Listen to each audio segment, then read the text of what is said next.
April 1ರಿಂದ UPI ಅಂದ್ರೆ ಏಕೀಕೃತ ಪಾವತಿ ಇಂಟರ್ಫೇಸ್ಗೆ ಸಂಬಂಧಪಟ್ಟಂತೆ ಕೆಲ ನಿಯಮಗಳು ಬದಲಾಗಲಿವೆ. ಭದ್ರತೆ ದೃಷ್ಟಿಯಿಂದ ಜನರನ್ನ ವಂಚನೆಯಿಂದ ರಕ್ಷಿಸೋಕೆ ಈ ನಿಯಮಗಳನ್ನ ಸರ್ಕಾರ ಬದಲಾಯಿಸ್ತಾ ಇದೆ. ಮೊಬೈಲ್ ನಂಬರ್ ಬದಲಾವಣೆ ಮಾಡೋದ್ರಿಂದ ಯುಪಿಐ ಪಾವತಿಗೆ ಸಮಸ್ಯೆ ಆಗುವುದನ್ನ ತಪ್ಪಿಸೋಕೆ ಎನ್ಪಿಸಿಐ ಈ ಹೊಸ ನಿಯಮಗಳನ್ನ ರೂಪಿಸಿದೆ. ಅಂಕಿಗಳಿರುವ ಯುಪಿಐ ಐಡಿಗಳನ್ನ ಬಳಸುವ ವಿಚಾರದಲ್ಲಿ ಯುಪಿಐ ಪೇಮೆಂಟ್ ಆಪ್ಗಳು ಥರ್ಡ್ ಪಾರ್ಟಿ ಯುಪಿಐ ಪ್ಲಾಟ್ಫಾರ್ಮ್ಗಳಿಗೆ ಅದು ಕೆಲ ನಿರ್ದೇಶನಗಳನ್ನ ನೀಡಿದೆ. ಹಾಗಾದ್ರೆ ಬದಲಾಗಲಿರುವ ನಿಯಮಗಳು ಯಾವುದು ಮತ್ತು ಅದರ ಹಿಂದಿನ ಕಾರಣ ಏನು? ಭಾರತೀಯ ರಾಷ್ಟ್ರೀಯ ಪಾವತಿ ನಿಗಮ ಅಂದ್ರೆ ಎನ್ಪಿಸಿಐ ಯುಪಿಐ ಸಂಖ್ಯೆ ಆಧಾರಿತ ವಹಿವಾಟುಗಳಿಗೆ ಹೊಸ ಮಾರ್ಗಸೂಚಿಯನ್ನ ಪ್ರಕಟ ಮಾಡಿದೆ. ಮೃತಪಟ್ಟಿರೋರ ಖಾತೆ ಮತ್ಯಾರದ್ದೋ ಬಳಿ ಸಕ್ರಿಯವಾಗಿರುವಂತಹ ಹಲವು ಬಗೆಯ ಘಟನೆಗಳು ಗಮನಕ್ಕೆ ಬಂದ ಬಳಿಕ ಈಗ ಕೆಲ ಹೊಸ ನಿಯಮಗಳನ್ನ ತರಲಾಗ್ತಿದೆ. ಈ ಮೂಲಕ ಖಾತೆಗೆ ಲಿಂಕ್ ಆಗಿರುವ ಫೋನ್ ನಂಬರ್ ಯಾರ ಹೆಸರಲ್ಲಿದೆಯೋ ಅವರೇ ಈಗ ಅದನ್ನ ನಿರ್ವಹಿಸುತ್ತಿರೋರು ಆಗಿರುವಂತೆ ನೋಡಿಕೊಳ್ಳಲಾಗುತ್ತೆ. ಯುಪಿಐ ಸದಸ್ಯ ಬ್ಯಾಂಕ್ಗಳು, ಯುಪಿಐ ಅಪ್ಲಿಕೇಶನ್ಗಳು ಮತ್ತು ಮೂರನೇ ವ್ಯಕ್ತಿಯ ಅಪ್ಲಿಕೇಶನ್ ಪೂರೈಕೆದಾರರು ಇದನ್ನ ಪಾಲಿಸೋದು ಕಡ್ಡಾಯವಾಗಿರುತ್ತೆ.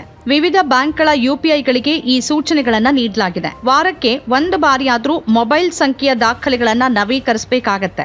ಬ್ಯಾಂಕ್ಗಳು, ಪಾವತಿ ಸೇವಾ ಪೂರೈಕೆದಾರರು, ಫೋನ್ ಪೇ, ಗೂಗಲ್ ಪೇ ಮತ್ತು ಪೇಟಿಎಂ ನಂತಹ ಥರ್ಡ್ ಪಾರ್ಟಿಯ ಯುಪಿಐ ಸೇವಾ ಪೂರೈಕೆದಾರರು ಯುಪಿಐ ಐಡಿಗಳಿಗೆ ಸಂಬಂಧಪಟ್ಟಂತೆ ನಿರ್ದಿಷ್ಟ ಕ್ರಮಗಳನ್ನ ಪಾಲಿಸೋದು ಕಡ್ಡಾಯವಾಗಿದೆ. 90 ದಿನಗಳವರೆಗೆ ಮೊಬೈಲ್ ಸಂಖ್ಯೆಯನ್ನ ಬಳಸದೇ ಇದ್ರೆ ಟೆಲಿಕಾಂ ಕಂಪನಿ ಆ ಸಂಖ್ಯೆಯನ್ನ ಬೇರೆಯವರಿಗೆ ನೀಡುತ್ತೆ. ಅದೇ ಸಂಖ್ಯೆಯನ್ನ ಮೊದಲ ವ್ಯಕ್ತಿಯ ಬ್ಯಾಂಕ್ ಖಾತೆಗೆ ಯುಪಿಐ ಮೂಲಕ ಲಗತ್ತಿಸಲಾಗಿದ್ರೆ, ಬೇರೆ ಯಾರಾದ್ರೂ ಪಿನ್ ತಿಳಿದಿದ್ರೆ ಅಥವಾ ಯುಪಿಐ ಲೈಟ್ ನಂತಹ ವೇದಿಕೆ ಬಳಸಿದ್ರೆ ಮೋಸ ಹೋಗುವ ಸಾಧ್ಯತೆಗಳು ಹೆಚ್ಚಿವೆ.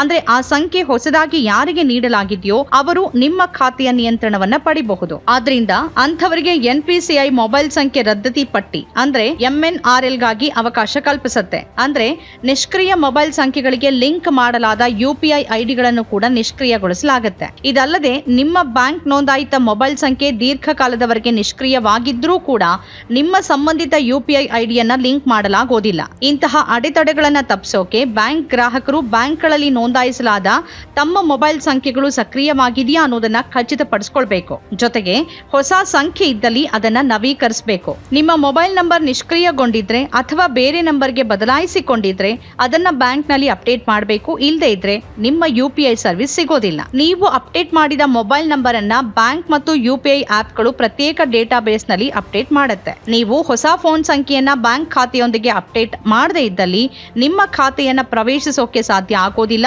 ಮತ್ತು ಎಲ್ಲ ಒಟಿಪಿಗಳು ಹಳೆಯ ನಂಬರ್ಗೆ ಹೋಗ್ತಾ ಇರತ್ತೆ. ಎಲ್ಲವೂ ಒಟಿಪಿ ಮೂಲಕ ನಡೆಯೋದ್ರಿಂದ ಮತ್ತು ಎಲ್ಲವೂ ಫೋನ್ ಸಂಖ್ಯೆಗೆ ಲಿಂಕ್ ಆಗಿರೋದ್ರಿಂದ ನಿಮ್ಮ ಬ್ಯಾಂಕ್ ಖಾತೆಯೊಂದಿಗೆ ನಿಮ್ಮ ಮೊಬೈಲ್ ಸಂಖ್ಯೆಯನ್ನ ನವೀಕರಿಸೋದು ಅತ್ಯಗತ್ಯ.